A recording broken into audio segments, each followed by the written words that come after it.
Hello and assalamu alaikum. I want to discuss a few topics today that have been occupying my mind for the past few days. I'll try and make some successive clips for each one of those issues. The first issue I want to discuss is Dave Smith went on Tucker Carlson podcast. I think around maybe a week or 10 days back. The show was a great hit. I think the last time I checked it had already crossed a million views. So I want to start by saying that I had almost written Tucker Carlson off many years back. To me, he was just a right-wing shell uh, who tried and towed the Fox News line. I think he was himself convinced on that line. I'm not saying that he was a hypocrite or something. Although the episode which resulted in his banishment from Fox News was kind of hypocritic, but still, by and large, I think he sincerely believed in the worldview he held back then. So that wasn't remotely intellectual or commonsensical to me at all. It was the neocon worldview, which uh, you know comprises of thoughts and facts that, or maybe not facts, but thoughts and the uh, the point of view built around those facts that does not attract any intellectual person at all. Anyhow, I think he took a fall because of an episode back then, and he left Fox News. And thereafter, he kind of rode into the sunset and went into sort of obscurity, at least as far as I am concerned. So I had no interest in watching the episode unless I found out that Dave Smith went on it and talked about some stuff that does interest me, and Dave Smith interests me. So I wanna come out right on the at the outset that I actually came out of the episode, the Tucker Carlson podcast episode, actually appreciating Tucker Carlson. I had not realized that he had had a born again moment, a new perspective, a new worldview, or a new perspective on things that he previously held very. He was beholden to certain ideas that I think now he has eschewed and has become this kind of sincere and sane person, frankly speaking, that I had not expected him to be. Anyhow, he was very humble. He accepted his errors that he had committed in the past, in forming that worldview, in shilling for people he should not have shilled for.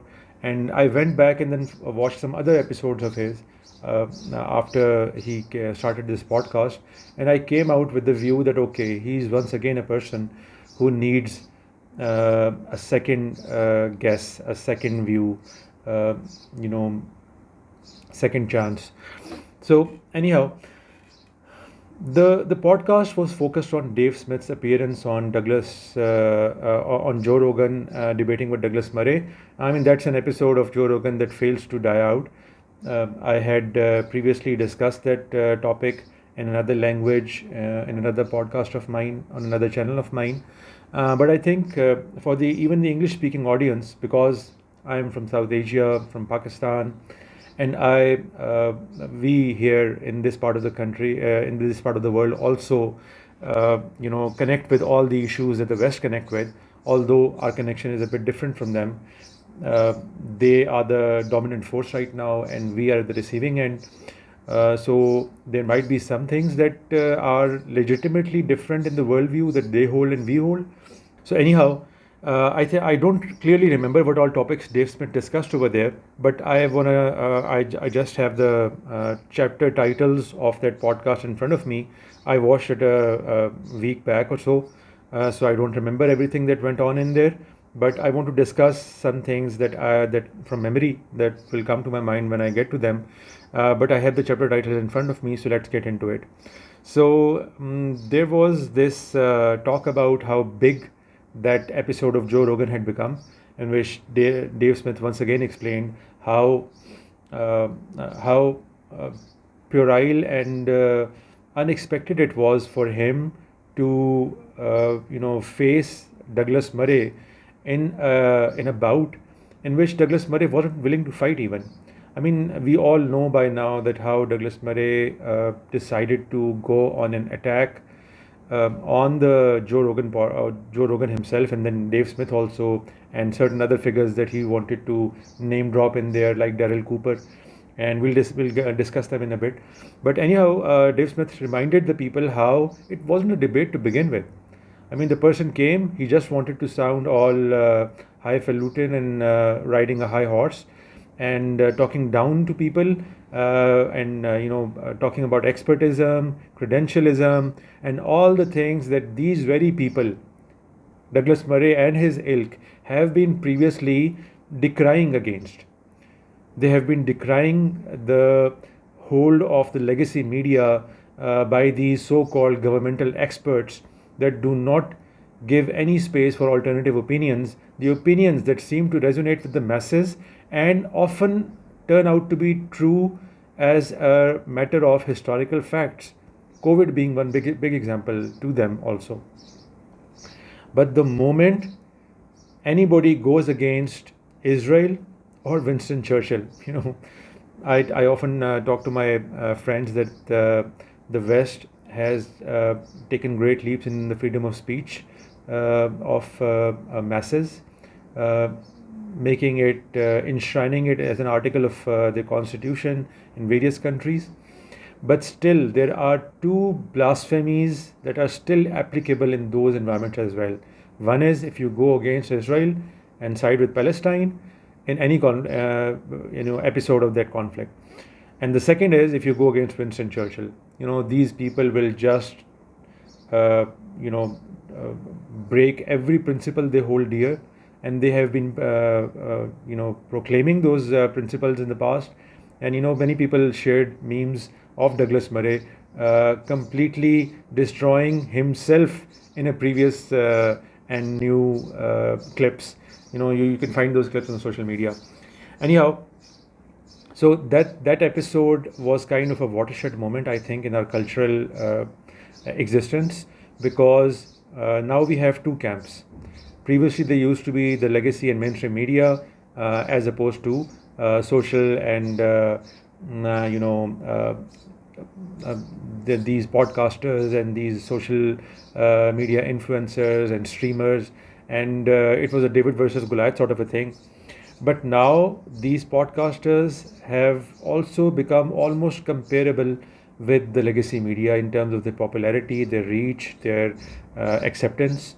And I think somewhere in the past few days, I heard somebody saying that they are the new establishment actually, that these podcasters are the new establishment. That was, I think, a bridge too far for now, and maybe in the future somewhere, but not now. And it's just a kind of a spin they want to give to the podcasting world and the social media influencers to actually pin them down, actually lay a lot of responsibility on them in a manner that actually supports the legacy media's claims. We'll get into that some other day. But I think the camps that are clear now is one that, I mean, these two camps are now obsolete, I think. The social media and the legacy media or the mainstream media. The two camps now coming to the fore are these people. There are people that are bankrolled and they rely on the support of the benefactors that are very few in numbers, but are have very deep pockets, or run corporations, media houses and stuff, paper, press and stuff. They are actually bankrolled by a very few number of people.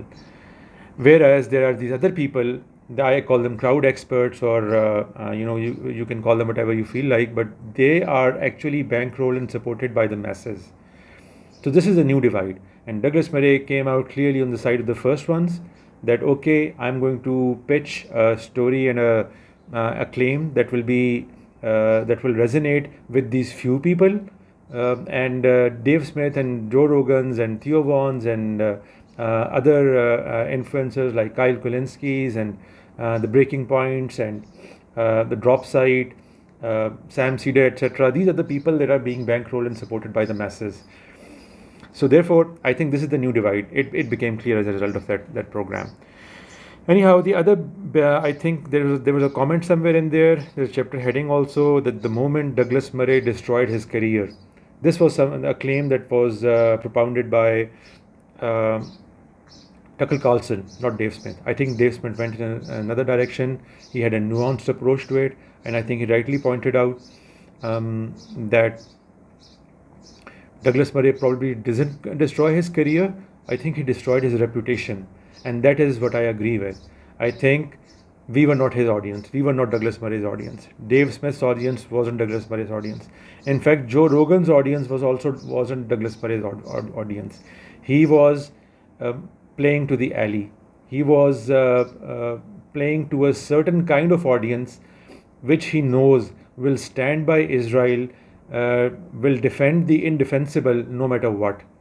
And it is that class that relies on supporting the dominant Western worldview of the world. Anybody going astray from that point of view is going to be a target for these people.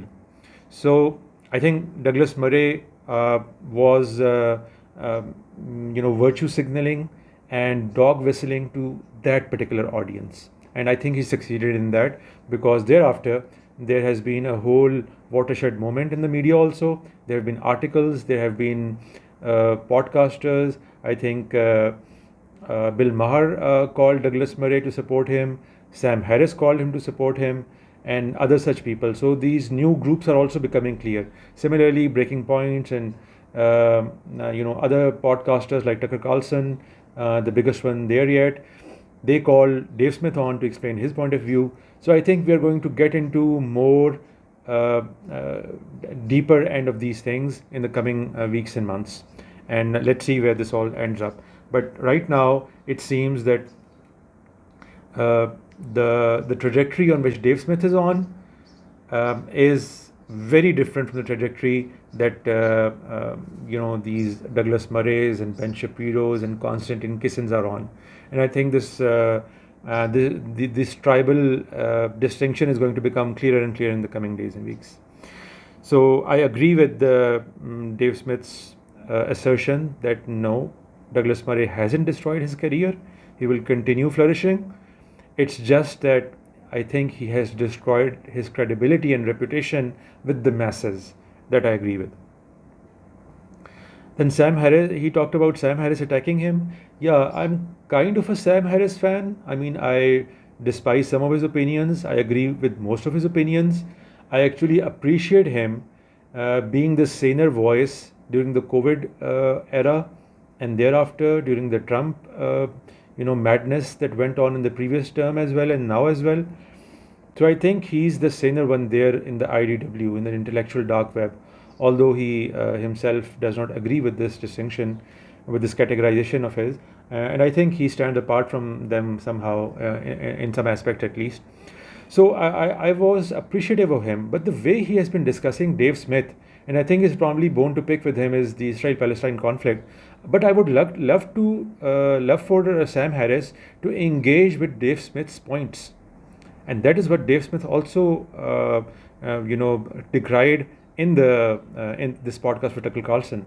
That whenever Sam Harris has discussed Dave Smith, he simply dunked on him. He is never engaged with any of his points. I know right now he's playing that game where you don't consider somebody worthy enough of engaging with, but you've name dropped him several times by now, Sam Harris. Now please be a man and call him on your podcast and discuss the things with him you want to discuss. Then there was a short clip in there where Dave Smith discussed atheism. I love that clip, and that reminded me of another clip that I'll discuss shortly. But I think these atheists and right-wing atheists are already very curious for me. There are curious cares. Left-wing atheists make a lot of sense to me. Right-wing atheists just do not. We'll discuss it some other day. But I did not know Dave Smith was an atheist previously. I had always thought he was conservative in some manner, and with conservatism comes a certain degree of religiosity, that you just cannot ignore, and they seem farther away from atheism than the leftist or left atheists are concerned, as compared to them. So, I think Dave Smith mentioned that how idiotic it is for the atheists to hold the view that how everything started, and they just mention a few processes and chemical changes and stuff like that, and that is reasonable to them, whereas considering an all-intelligent god or a being or a deity starting it all off is somehow paranoid to them, which makes no sense. So this reminded me of another clip of another comedian, by the way. I think his name was Neil Brennan. Sometimes back, I watched his show on Netflix, and in there, I think he gave a great comment. He said, if I'm butchering the statement, please excuse me, but to the words to the effect that atheism is the height of white privilege. And I think he went on into saying that these atheists say or think that how good can it get than what the goodness that they're experiencing in Western civilization right now, in the developed countries at least. So it is a kind of white privilege that these people have gone towards atheism, and that is a very I think insightful way of looking at it. There is something with affluence that triggers atheism in people.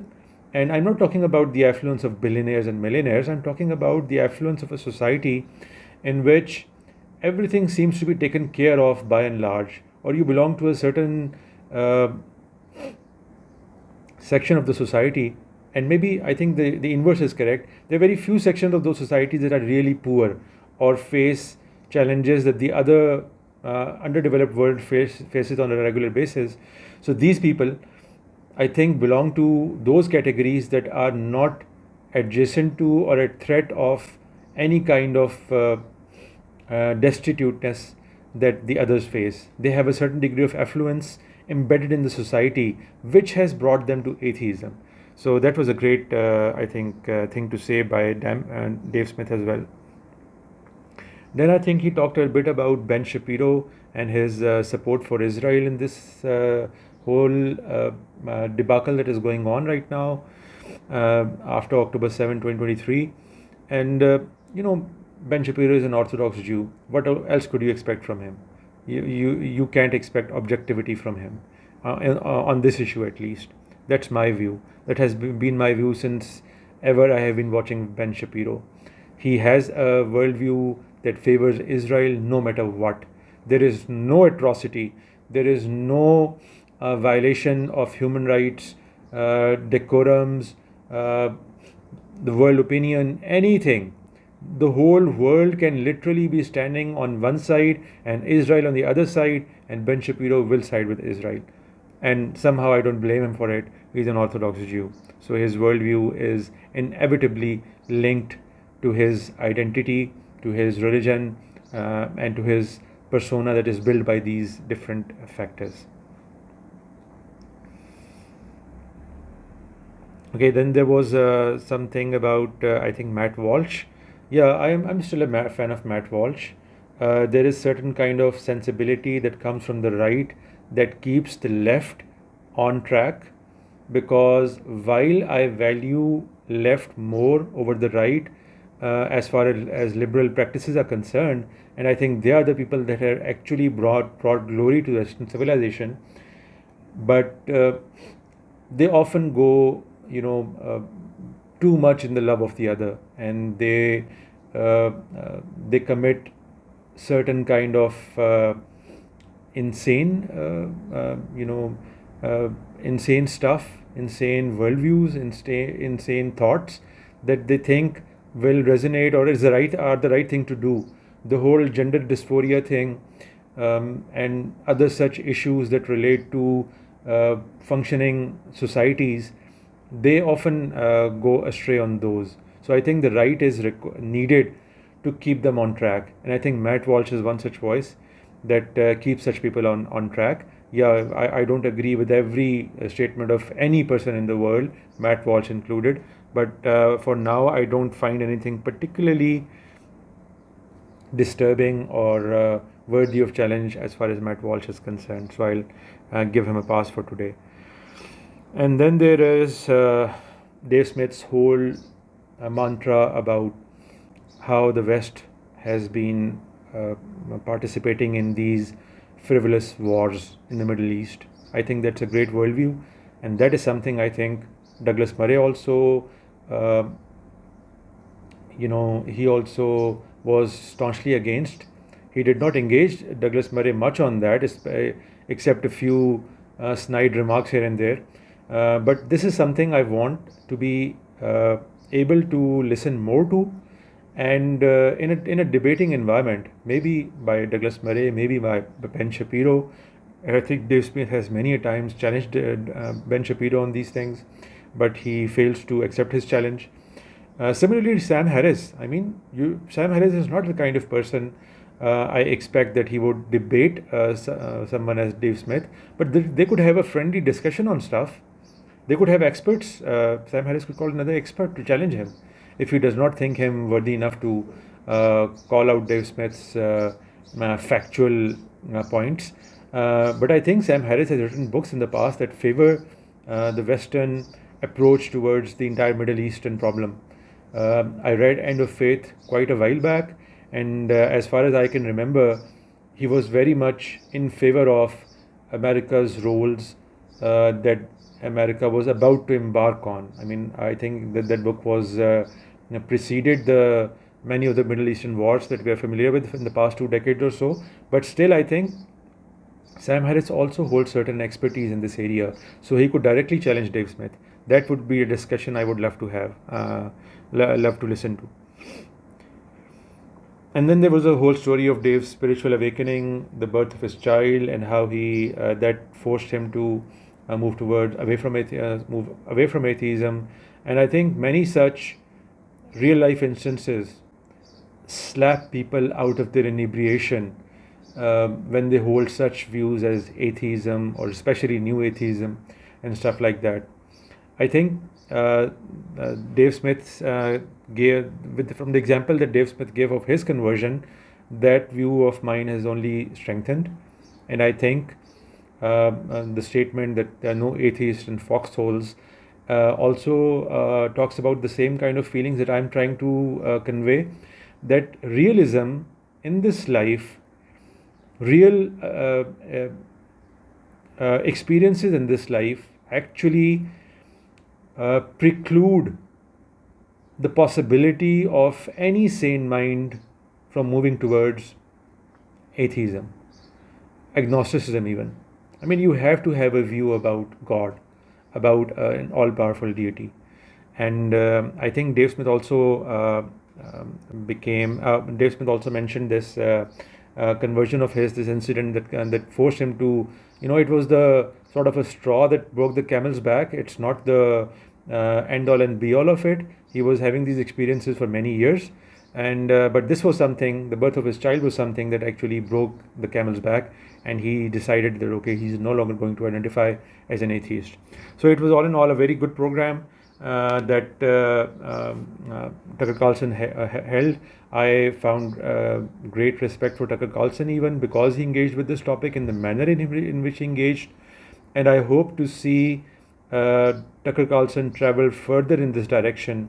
And his humility was just so awe-inspiring for me that I think I have started becoming a fan of Tucker Carlson, which is something I always thought was a bridge too far for me. So this is all I have to say about this episode. Moving on to the next.